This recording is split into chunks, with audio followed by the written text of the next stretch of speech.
Terima kasih Anda masih bersama kami. Bagi Anda yang baru saja bergabung, kami hadirkan kembali 3 berita utama hari ini.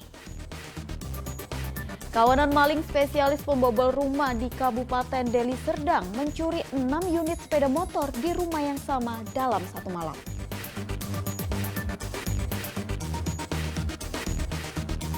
Longsor menerjang lokasi objek wisata perbukitan di Kota Sibolga. Tidak ada korban jiwa, namun fasilitas hancur.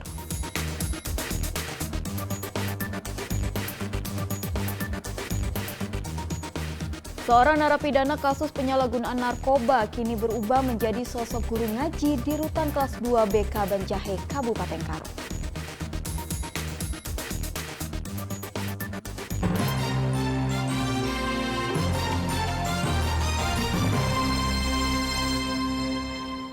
Pembeli dan penjual di Pasar Rakyat Tanjung Morawa, Kabupaten Deli Serdang merasa tak nyaman dengan lingkungan pasar. Jalan di lokasi pasar masih mengalami kerusakan dan penuh lumpur hingga tergenang air jika musim penghujan tiba. Dijuluki pasar terkumuh, Pasar Rakyat Tanjung Morawa, Kabupaten Deli Serdang hingga kini belum juga diperbaiki. Selain terlihat penataan pasar yang masih semrawut, kondisi jalan di pasar juga bertanah dan penuh lumpur. Bahkan jika musim penghujan tiba, Pasar Rakyat Tanjung Morawa digenangi air hingga bercampur lumpur setinggi mata kaki orang dewasa. Pasar ini merupakan pasar terbesar di Kecamatan Tanjung Morawa yang setiap harinya dipenuhi dengan aktivitas jual beli pada umumnya. Namun dalam beberapa bulan terakhir, pasar ini perlahan mulai tak dikunjungi pembeli karena kondisi pasar yang susah dilalui oleh para pengguna jalan. Para konsumen atau masyarakat yang berbelanja ke pajak ini lebih mudah dan tidak pusing dia dengan keadaan seperti ini. Apalagi kita musim hujan, becek, musim hujan gimana Bang kondisi? Kalau musim hujan ya udah macam kubangan kerbau, udah apa lagi? Iya. Itulah. Jadi harapan dari pembeli di sini Bang yang berkunjung di pasar ini seperti apa? Ya seperti inilah, kayak inilah saya ini mau kemari tadi. Maksud saya biar istri aja jalan, karena keadaan jalannya beselema, maksa juga masuk ke dalam. Masyarakat berharap pemerintah setempat dapat memperbaiki jalan tersebut demi tercipta suasana nyaman dan sehat ketika masyarakat datang untuk berbelanja di pasar tertua di kawasan Tanjung Morawa tersebut. Muhammad Hamdani melaporkan dari Kabupaten Deli Serdang. Di tengah meningkatnya kebutuhan bahan pokok jelang Natal dan Tahun Baru, pasar murah digelar di Desa Nagakisar, Kabupaten Deli Serdang Bedagai. Barang yang dijual diberikan diskon sebesar 30% dari harga jual di pasaran. Pemerintah Kabupaten Serdang Bedagai bekerja sama dengan perusahaan swasta membuka pasar murah dengan memberikan diskon sebesar 30% dari harga jual di pasar. Kegiatan ini dilakukan karena sejumlah harga kebutuhan bahan pokok mengalami kenaikan. Untuk tahap awal, paket yang disediakan di pasar murah lebih diperuntukkan dahulu untuk buruh pabrik dan masyarakat Desa Nagakisar, Kecamatan Pantai Cermin, Kabupaten Serdang Bedagai yang berjumlah 1.500 paket. Terkait dengan harganya, jika harga beras di pasar mencapai Rp11.500 per kilogram, di pasar murah ini harga didiskon menjadi Rp8.000 per kilogramnya. Begitu juga dengan harga telur yang saat ini meningkat tajam dari harga paling murah di pasar senilai Rp1.700 per butir, kini harganya diskon dari Rp1.000 hingga Rp1.250 per butirnya.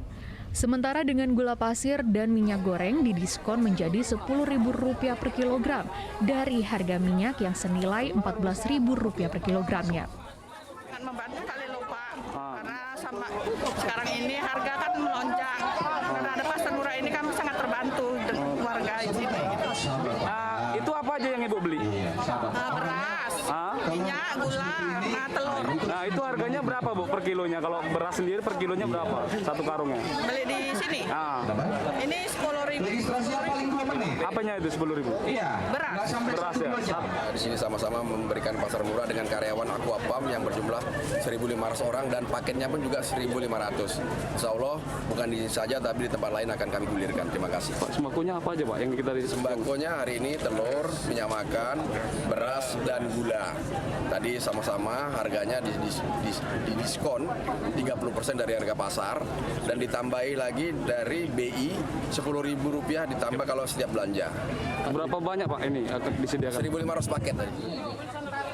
Untuk tahap pertama, rencananya pasar murah ini akan dibuka selama 2 hari dengan maksimal paket yang disiapkan sebanyak 1.500 paket untuk pekerja pabrik dan masyarakat Desa Naga Kisar, Kecamatan Pantai Cermin. Muhammad Hamdani melaporkan dari Kabupaten Serdang Bedagai. Terjerat narkoba dan mendekam di balik jeruji besi, seorang narapidana kasus penyalahgunaan narkoba kini berubah menjadi sosok guru ngaji bagi sesama warga binaan di Rutan Kelas 2B Kabanjahe, Kabupaten Karo.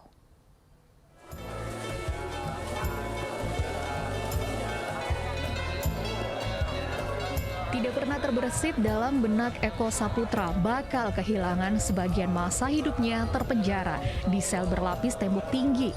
Pria 35 tahun ini dijatuhi hukuman 3 tahun atas kasus penyalahgunaan narkoba. Menjadi penghuni Rutan Kelas 2B Kabanjahe, Kabupaten Karo, menjadi pukulan keras bagi dirinya dan keluarga. Jeratan hukum yang mendera Eko Saputra mengakibatkan sang ibu melemah dan akhirnya meninggal dunia. Terbentur kehilangan sosok terkasih dalam hidupnya menjadi awal bentuknya keinginan diri untuk berubah.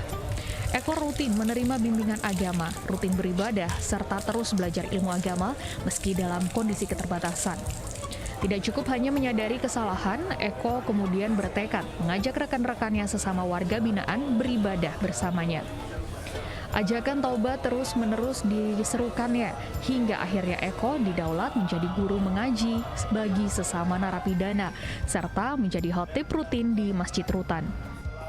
Mengaji dari Iqro sampai ke Al-Quran, dan Al-Quran pun tetap kita bimbing yang mereka belum memahami tajwid, makrotnya, isi tanda bacanya, kemudian isi Al-Quran tadi tersendiri. Kenapa sih Bang kita kepikiran gitu untuk berbagi ilmu, khususnya ilmu agama kepada teman-teman yang lain itu Bang? Karena seperti pesan Rasulullah, yang namanya ilmu yang kita miliki itu lebih indah dan lebih baik itu kita untuk berbagi dan mengajarkan kepada yang lain. Karena sesama itu sama-sama kita saling membutuhkan, sama-sama ingin saling mengerti dalam ilmu agama tersebut.